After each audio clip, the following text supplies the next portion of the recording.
Now it's a great pleasure to welcome our first keynote speaker, Michael Champion, who is the CEO of Tahaluf. So many of you in the room will know Tahaluf. It's been on this amazing rise over the last few years. In fact, I saw a post that Michael posted on LinkedIn the other day saying that in just 4 years, Tahaluf managed to build the world's biggest technology event in the world. That is quite something.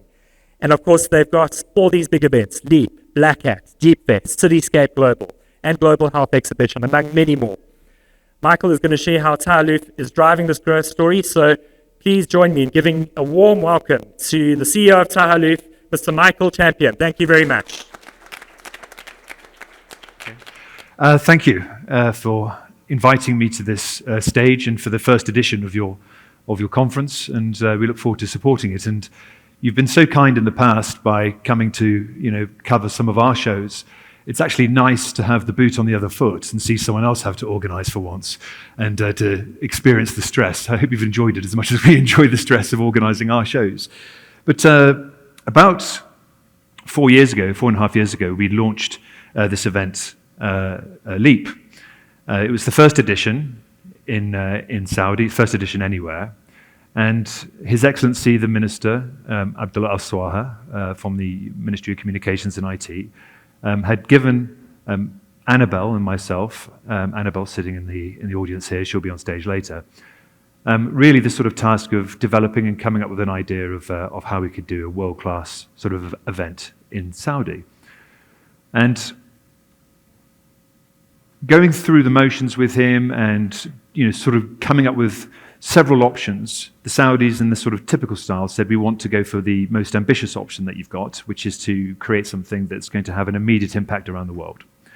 And the only way that we realized that we could do this is with a great deal of alignment and close partnership with the government.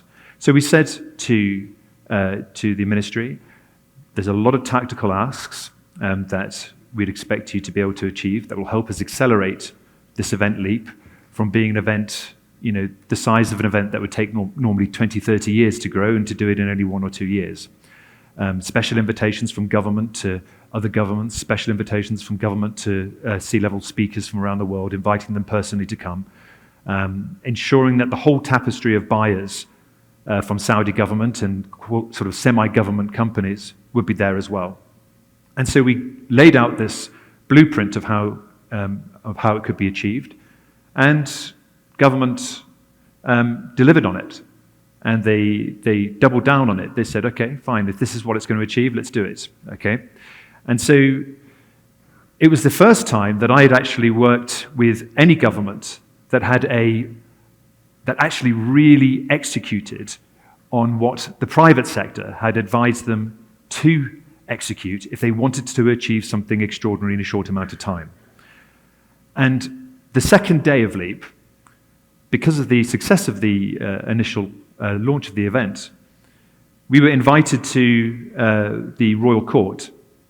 And in a meeting in the Royal Court, we were told by one of the advisors there, look, what you've managed to achieve with Leap in the first edition is exactly what we want to achieve across lots of different sectors in Saudi, okay? So we'd like to give you an option. You can continue doing business as you are, or we could create a joint venture with government and with people around government, and we can orchestrate this together and take things further. And obviously you don't, once you're sitting there in a beautiful room in the Royal Court and you get given an option like that, give any other answer other than, yeah, we'd like to do the joint venture. And so we did. And about a year in the negotiations, it was complete. So in 2022, we launched Tahaluf. And at the end of 2025, we will have 21 brands that we will have launched and done this year. And next year, in 2026, we'll be adding another 5 brands. Now, to give you an idea of the scale of what that is, at the end of 25, actually, just to go back before that, just to give you an idea of the impact that is, more than a third of those events that have been mentioned in the Royal Court and at cabinet meetings with the court circular have been ours. So they've actually become quite a strategic sort of impact as well. But to give you an idea of the scale of those events, this year we'll have 1 million in attendance just in the 2025 events. Now, more than half of those people of that attendance will be non-Saudis. Many of them will be living in Saudi already, doing business, but 100,000 individuals will fly in for those events. Okay, that is more than 400 sort of Boeing Dreamliners that will fly in to sort of go to those events. And that sort of economic impact, I want to just discuss and talk about how that's shaping the events landscape here. So how does that look like in terms of the actual footprint of the events? Well, this year we'll have 700,000 meters square of size. Now, that conversation I was talking to you about earlier on, that happened in 22. That happened when we only had 100,000 maximum, okay? Now, finishing on 700,000, that's the same size as about 17 Wembley stadiums. It's 1.5 times the size of Vatican City, or it's 100 Titanics, okay, in terms of its scale. How do we grow to a scale that big? You only grow to a scale that size in a short amount of time if you convince people that you are a place where money and business and opportunity will intersect and will happen. And this is what we've continuously done. We've looked at what is strategic for the government, we've allied with the government, and we've convinced the government that private sector will come to the kingdom from all over the world if they will meet the complete buying tapestry in the market.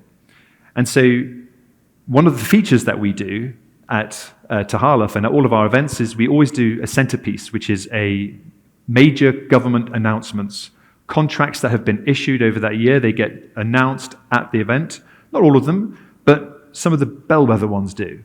And as you can see there, since 22, we've announced almost $150 billion of government contracts at our events.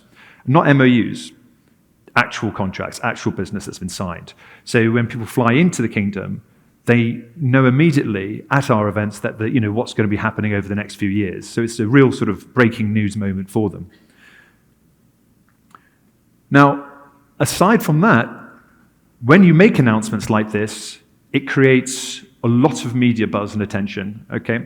So just in 2024, because we're able to count everything that happened in that year, you're talking about 42 billion of news impressions or 53,000 total clippings, okay? And to contextualize that, from all of our events, that is about 20 times the amount of social media coverage that Wimbledon will get, the tennis tournament.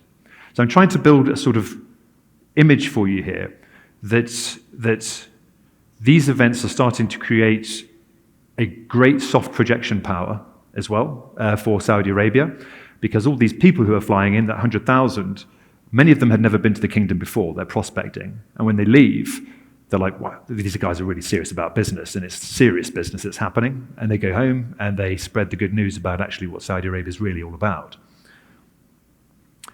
From our own company perspective, we've enjoyed the growth of this. And I know there's a lot of people in this room who work for giant organizations. You'll probably look at a revenue of about 1 billion SAR as being quite sort of modest. But I would just say from an events perspective, an events organizer perspective, this puts us in the top 20 of event organizers in the world. And that's happened after just 3 years of revenue growth. And the revenue growth has happened year on year in triple figures, and this year, as we start to get to a serious amount of money, it's growing by about 36 to 40%.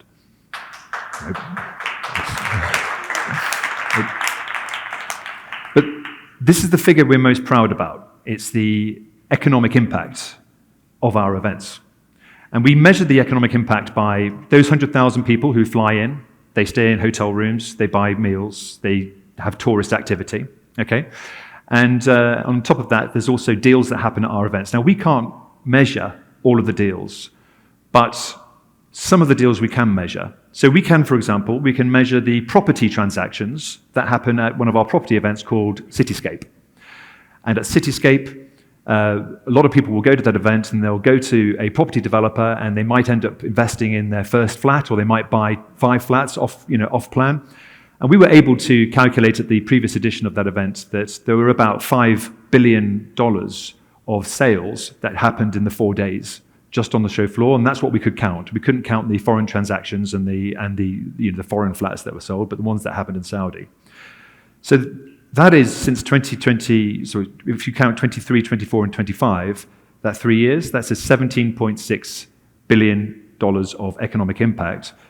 And to contextualize that, that means that in that 3 years, Tahaluf's events have now had a bigger economic impact on Saudi Arabia than the Qatar FIFA World Cup, according to their own statistics, will have had on Qatar. And of course, the Qatar World Cup is a one-off event, whereas ours will continue to grow and continue to impact the kingdom. And I think that's the figure that we're mostly sort of proud about. It's the sort of impact, seeing the whole of that sector grow as we grow along with it. And for the first year, we've now been able to take and export one of our events abroad. And so in July, we will launch Leap East, which will happen in Hong Kong, and that will be the first homemade exhibition brand from Saudi Arabia that will go abroad into another country and launch there. So that will happen in Hong Kong in July, and I hope that you'll all try and tune into it if you can't travel to it at least. I'm happy to take any questions about the story and how we've traveled and come along to it, but other than that, come and see me afterwards. Okay, thank you guys.